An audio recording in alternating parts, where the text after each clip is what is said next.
second. And we're live. Go ahead, Jennifer. Excellent. This is Jennifer Schultz, the Senior Vice President of Marketing and Communications for OU Medicine. Welcome to the media. Thank you for joining us today.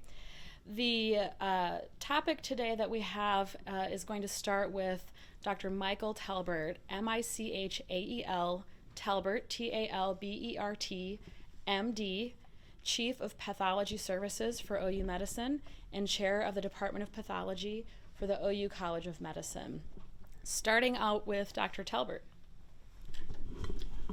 So today we're here to talk about the COVID-19 PCR testing, and specifically the Oklahoma COVID-19 PCR test. You're wondering why I use the term Oklahoma. This test was developed in Oklahoma for Oklahomans and has been submitted to the FDA for their emergency use authorization program.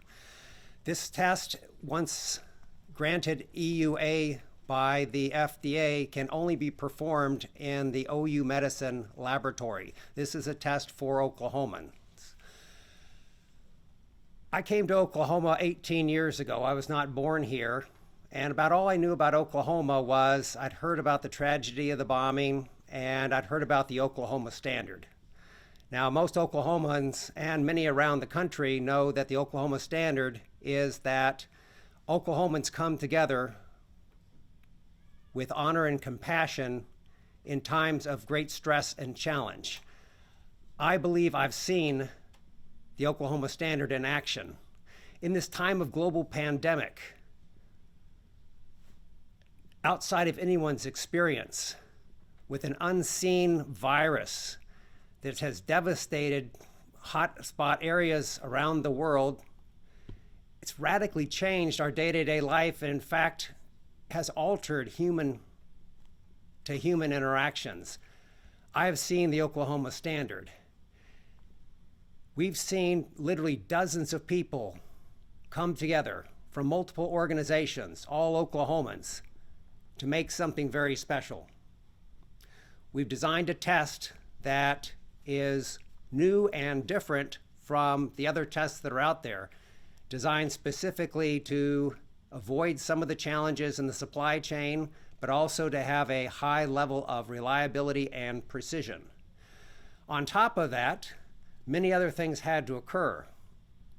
We had to refit some abandoned laboratory space that essentially had become storage, with OU Medicine facilities people doing in less than 3 days what normally would take a month or two. We also had to develop informatics to support the entire process. Dr. Kenneth Jones and Philip O'Neill brought some custom informatics solutions which were linked together by our resident, Dr. Rufei Liu, to create an end-to-end in-laboratory informatics platform. On top of that, Tricia Reed from OU Physicians led a team that built a front end, web-based, to allow for us to collect samples from all over the state. Normally, a process like this would take perhaps 6 years or 6 months to achieve. Instead, it's been done in about 4 weeks total. A lot of the credit goes to, well, everyone.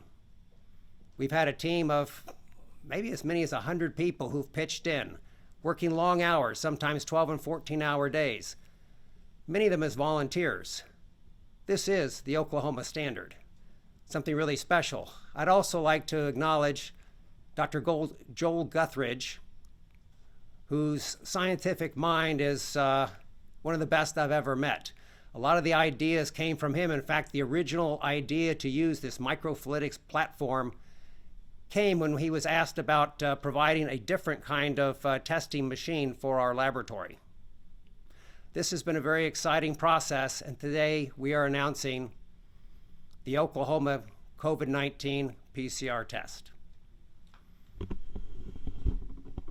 Excellent, thank you. So how does this testing platform create an accurate and reliable test while also being a high volume platform? So I think there's a secret here is really the microfluidics platform that Fluidigm has worked with us on. With microfluidics, not only do we use a very small volume of the reagents, it can handle a very high number of tests, and because we're using the microfluidics platform, each test is actually performed 5 times. So inside the machine itself, we run the test 5 times. Most other testing platforms would do the test once. With 5 replicates of the test, we can make sure that the test is performing accurately and precisely. The next question I have is for James Tomasek, James Tomasek, PhD, Vice President for Research, OU Health Sciences Center. Dr. Tomasek, what makes this test different from other tests? So what really makes this test different is that when we went to work on this test, we had 2 major goals. As Dr. Talbert said, one was to avoid the supply chain issues that all the other tests around the country are facing. And second, to be able to produce a really high throughput test so we could do large numbers of tests rapidly. So we've been able to accomplish those goals. So we now have the ability to have over 180,000 tests run over the next 90 days. And we can do this test such that we can run, when we're running at full capacity right now, of 1,800 tests per day. In addition, our researchers are still working on trying to expand the capacity and capability of this test so that we can expand our ability to run the number of tests that we do per day as well. The next question is for Dr. Judith James, Judith James, MD, PhD, Vice President of Clinical Affairs, Oklahoma Medical Research Foundation, Associate Vice Provost for Clinical and Translational Science, OU Health Sciences Center. How does the addition of this new testing capacity change the ability of healthcare providers to deliver more effective care to patients with COVID-19, and how? So I think that this test is very exciting because it increases our capacity. And so I'm a practicing physician who still sees patients here in Oklahoma, as well as being a PhD immunologist. And I think one of the biggest challenges is that we've had is that we have many patients, especially patients who aren't very, very seriously ill, who are concerned that they have symptoms that are consistent with COVID-19. And so I think this expanded capacity will allow us to make this test more available to patients who may have mild or moderate disease, or even to people who may have been exposed either through work, through being a first responder, or through living with someone who may have been diagnosed. The next question is for Dr. Tomasek. Describe in general how researchers have contributed to the creation of this test. So this, as Dr. Talbert said, was truly a collaborative effort between the University of Oklahoma Health Sciences Center, OU Medicine, Oklahoma Medical Research Foundation, and Fluidigm. And the researchers at the University of Oklahoma Health Sciences Center brought their expertise in handling and knowledge on the COVID-19 virus, as well as their large-scale informatics to help stand up the platform for handling the large number of tests we're doing. OU Medicine brought the pathologists who know how to set up a test such as this in a CLIA-certified lab and go about getting EUA approval. The Oklahoma Medical Research Foundation brought their expertise in molecular high-throughput analysis and knowledge on the Fluidigm system, and Fluidigm brought their experts together. So it really took this whole community and team effort to put this test together. The next question is for Mark Lynch, MarkLynch, Fluidigm Corporation, Director of Microfluidics North Americas. Mark, how did Fluidigm become a partner in the creation of this test? Well, Fluidigm is the leader in microfluidics. We've been manufacturing microfluidic devices for decades, and we're well known in the high throughput molecular analysis field. We're also well known by our customers like OU Medicine, OMRF, and University of Oklahoma as being very collaborative.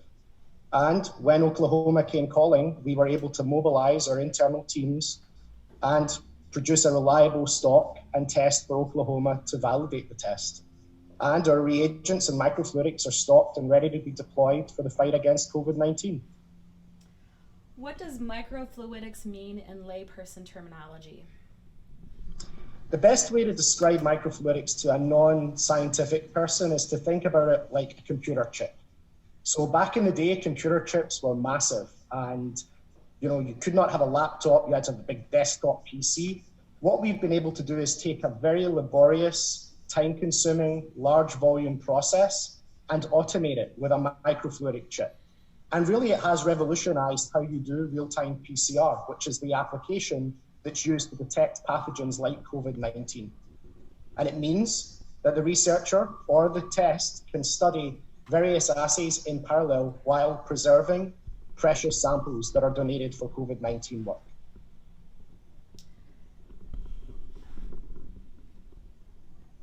Why is Fluidigm technology well suited for this testing platform, and how is the testing platform going to help us outmaneuver what was referenced as supply chain challenges or shortages? So the reason that it's so well suited for this type of testing is really related to the fact that it performs what we call parallel assay processing. It means that rather than one sample being split up multiple times to be processed individually, every single COVID assay that is analyzed is analyzed per sample. And that means that the sample is preserved, and it means that you can get a much bigger picture of what is going on, not just with the detection of the COVID-19 markers, but also other markers that might be interesting, such as upper respiratory markers.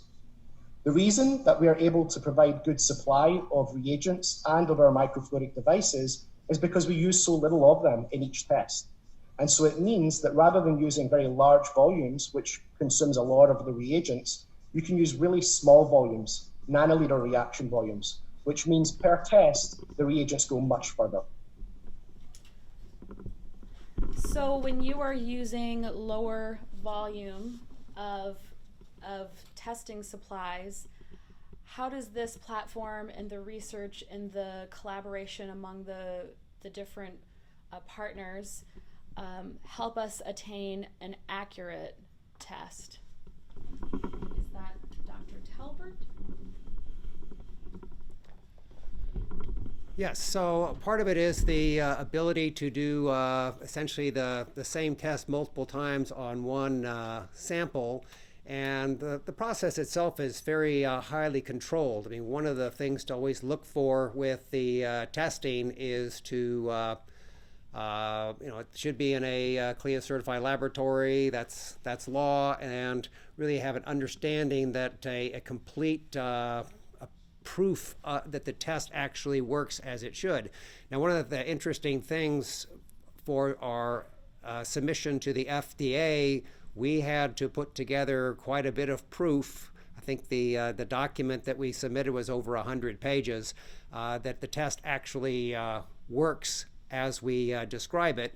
And in fact, we went sort of beyond what they had wanted to see as their minimum submission.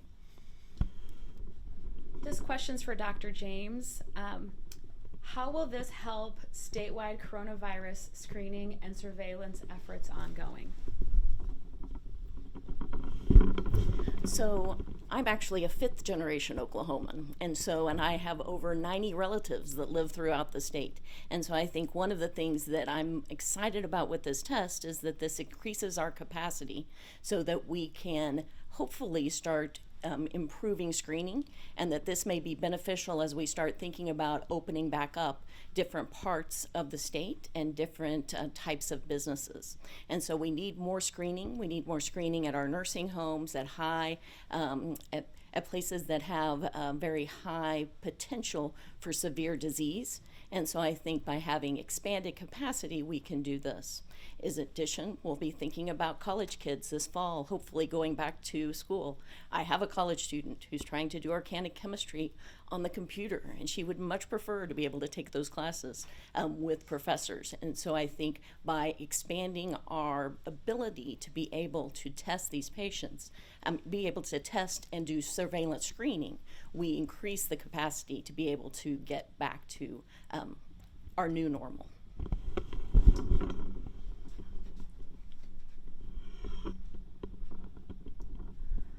So it was mentioned earlier that this is a very high throughput testing platform. Dr. Tomasak, why is a partnership between multiple research groups important when you're trying to have a high volume of testing? Well, as Dr. Talbert said, this involved us developing a completely new, novel platform in order to do this high throughput testing. And developing such a high throughput, novel, clinically approved test would normally take 6 to 8 months easily. As Dr. Talbert said, we've managed to accomplish this in approximately 4 weeks. And the only way we did this was by bringing together researchers with various expertise from not only in Oklahoma, but also with Fluidigm, in order to do this within such a short period of time by bringing all the research expertise, the manpower, and everybody working 24/7 to get this done. So access to the tests, are we partnering with any organizations around testing, having this capability now? And also, is this a test primarily for OU Medicine patients and employees? What does that partnership look like if there's other organizations involved? So I'll start by saying that we actually have a very well-respected virology laboratory to begin the testing. We've actually brought on 5 different commercial platforms that, again, these are subject to some of the supply chain vagaries. And a lot of that is designed for the OU Medicine patients. This particular test, the Oklahoma COVID-19 PCR, is really designed for high throughput, which would allow for screening of, say, drive-through clinics and the like. We've been working with the Oklahoma State Department of Health. We've been working with the Oklahoma City and County Department of Health to set up these screening sites, and some will go live next week. We also have we call them swab pods in Tulsa currently that we're bringing the testing to the campus for. Again, these community outreaches are going to be critical, particularly as Dr. James mentioned. We try to start opening other businesses, and I don't think people quite worked out what the testing protocols will look like, but I would imagine that there'll be more frequent testing of the general population. As well, we've had other hospitals reach out to us to hopefully perform their testing as well, because not all hospitals have sophisticated enough laboratories to bring on this level of testing. So this is a complex topic on how testing works and how the test works. Is there a person that could really simplify it, or maybe overly simplify it for the audience, about how the test works from maybe a layperson's perspective? I guess I'll take a crack at that. So there's 2 steps to the test. Once you take a specimen, we bring the specimen to the laboratory, and we extract the viral nucleic acid, it's RNA, from the specimen. And that's the first step, extraction. The second step, there's actually some intermediate stuff as well, we won't worry about that. We take specific primers, which are sequences of nucleic acid, to try to look for specific sequences that say that's the COVID-19 virus. And we amplify it using the PCR technique, polymerase chain reaction. And if something amplifies, that means the virus is there. If nothing amplifies, there is no virus there. So you have a positive test versus a negative test. And of course, we do it 5 different times, just again to increase our accuracy. So it was described early that this was a test that was built for Oklahoma. It's an Oklahoma test. And so one of the questions is if that essentially translates towards the test holding a patent. And if it does, or in the world of laboratory testing, what does that mean if it is a patent or if it's something else? And if that's the case, who would be the holder of that patent? I don't think that patent is quite the right term to use. We will have essentially once the EUA is granted by the FDA, this is the only laboratory that can perform the test. It's sort of like having a patent, but patent is a whole different kind of thing. So it'd be. Is it fair to call it a customized test for our lab? Well, it's certainly custom designed. Nobody else has exactly this test set up, to our knowledge. Someone may build something very similar to it. There have been a lot of submissions to the FDA to have EUAs granted, but most of them have been on more common test platforms, not the Fluidigm microfluidics, for instance, which again really makes our test quite different from everybody else. And then, it's not necessarily just Oklahoma per se, although I think that was the motivation for everybody who worked so hard to put this together. I saw collaboration that was just unbelievable. People working long hours, pulling in their friends. People would show up with equipment that they somehow came up with from their laboratories, and we would bring it in and put it to work. I mean, there are other ways we are looking at to actually increase the capacity of the testing platform itself. There's a certain bottleneck that has nothing to do with the testing. It's the whole front end. So we can look at some automation and things like that will allow us to, again, expand it. It's hard to know. I mean, some of the numbers that we're seeing that are coming out of the health think tanks would suggest that the U.S. needs maybe 1 million to 5 million tests a day in order to reopen America, if you will. Hard to know exactly what that's going to look like, but certainly we would like to be prepared and be able to help Oklahoma get back to life at least as close to as we remember it as we can. So why develop a custom test as opposed to using maybe the other type of testing that's already available? What's the reason why you would do that? Dr. James, do you want to try to answer that question or answer that question for us? And so I think any of us could take this question, but I think one of the things is, of course, we're not saying that this is the only way to do the test. We're saying that we need to have more tests, right? And so just like Dr. Talbert pointed out, even within the OU Med lab, they have multiple ways to do this. But sometimes you can't get this reagent, or you can't get these plastics, or you can't get the different pieces that are necessary to get that done. In addition, you can only do a few, maybe at a maximum 20, 40, 100 tests at a time, as opposed to trying to be able to do hundreds of tests multiple times a day. And so I think that that's one of the reasons to bring this on. And then I think, yes, we're talking about this, and this will be the only place that it's currently FDA approved once that process goes through. But of course, we want to try and make this available. The path that these really brilliant scientists, Dr. Guthridge, Dr. Liu, the list goes on and on and on, right?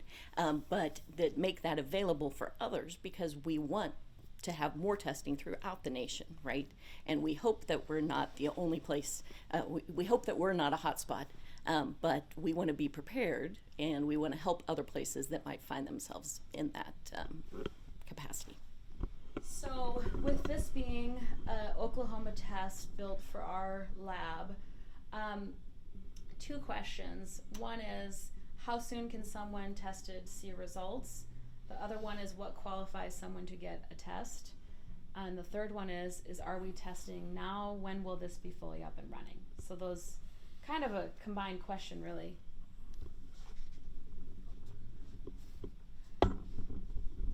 So we are doing a lot of testing with our virology lab right now through various collection sites. We're working with both state and county health departments to set up much broader collections that will run through this laboratory. Anticipate starting early next week. It's actually ready to go, but we need to get the training on the front end for the people who are going to be collecting the specimens. Right now, I know that for the various swab pods, there are advertisements out through various media that our patients are calling and making appointments to be through these drive-up swab clinics. And I would encourage people to look for those in your community and reach out. And they will ask you some questions. And it depends on exactly which swab pod, what questions they are looking. I mean, we're really looking for people who actually have a risk. But I think that the testing will go more generally as we go forward. And we're talking about more screening of, say, employees and businesses and the like. And I think that the need for testing will go up, extremely fast. So just to clarify, the testing capacity that we have is something that we are partnering with state and city and county health departments, along with the delivery of healthcare on our campus, as a starting point of running tests. Is that correct? Yes. Well, for example, we have a swab pod that OU Tulsa is running, and so we're running those specimens in our laboratory currently. So we are branching out progressively as the infrastructure is being built around the state. And so with people looking for access to tests, the general public looking for access to tests, and they think that they have COVID and they want to be tested, what is the process for how they would get access to a test to benefit from this type of high throughput? I would see two avenues. A lot depends on what your symptoms are. If you believe you have COVID and you're feeling sick, call your doctor, and they will help you get the testing.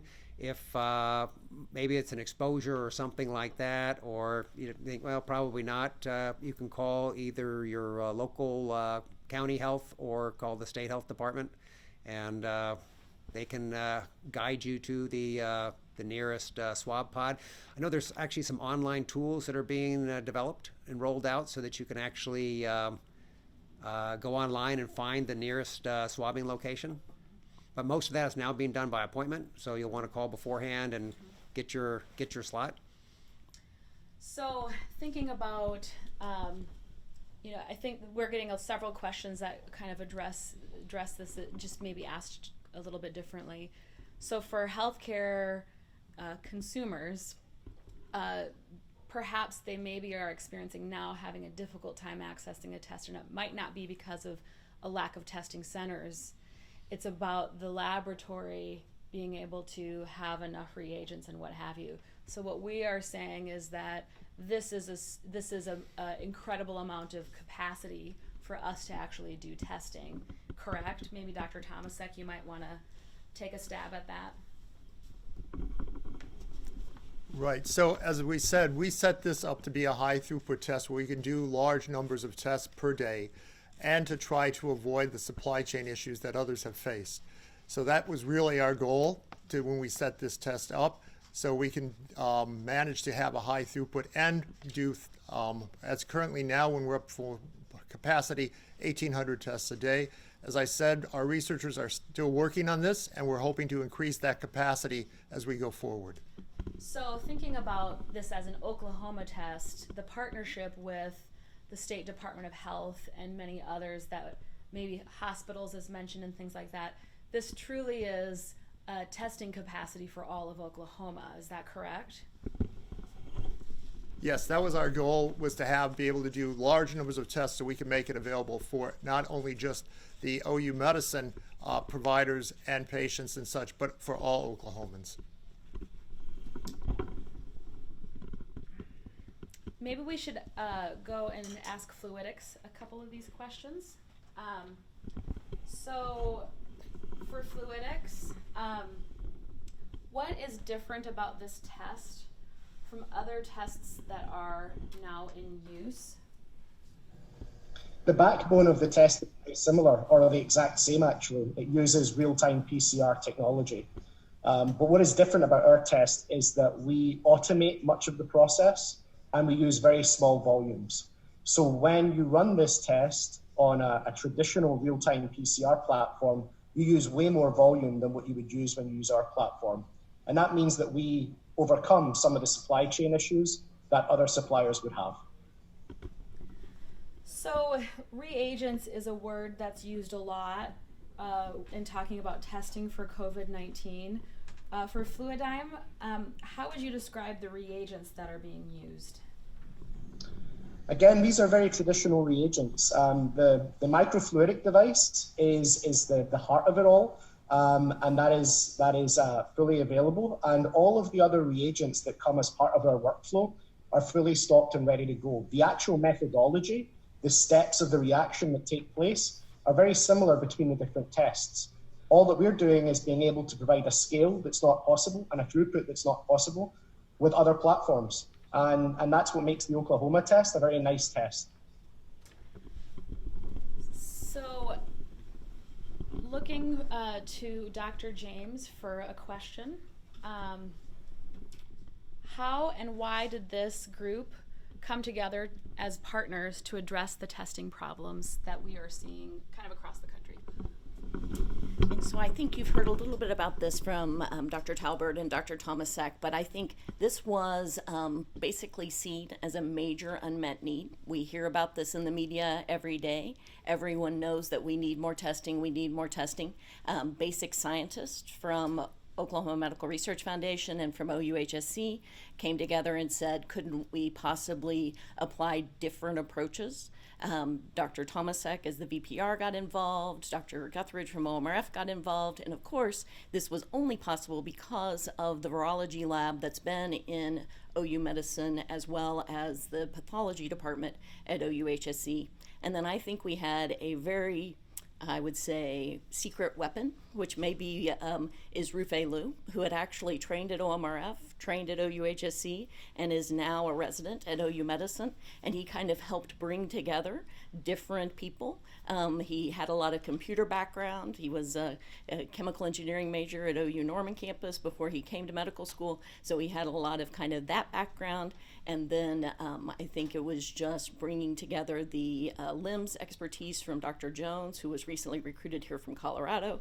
And so I think it was kind of bringing that team together and this really hard-working group of people. As Dr. I think Tomasek or Dr. Talbert said, they were working night and day, 7 days a week. None of them know what day of the week it is right now. And so I think that they've done an amazing job bringing this to fruition. So I think in closing, that's a great observation on the partnership piece. I think I'm going to go and ask our other three speakers to comment on the partnership aspect of this. You know, why partner from your perspective of being, it's a four-way partnership truly, and why is that unique? So let's maybe start with Mark Lynch. So Mark, the question is the partnership aspects for Fluidigm. Why partner with three other organizations to bring this to Oklahoma, and what were the aspects of it that Fluidigm really was excited about? Well, Fluidigm has a long history of collaborating with its customers and with its partners. And, we invented microfluidics. We are the market leader in microfluidics. And again, in the situation that we all find ourselves in with COVID-19, it makes logical sense to make sure that those microfluidic devices are out there, to make sure that the workflow is optimized so that the laboratories can screen and can test and can comprehensively understand how this virus is impacting people. Dr. Tomasek, do you want to describe a little bit the partnership and the value of everyone coming together as an academic health system perspective? Sure. So as the state's comprehensive academic health center, the University of Oklahoma Health Sciences Center and OU Medicine strive to bring to our patients cutting-edge health care to all the citizens in Oklahoma.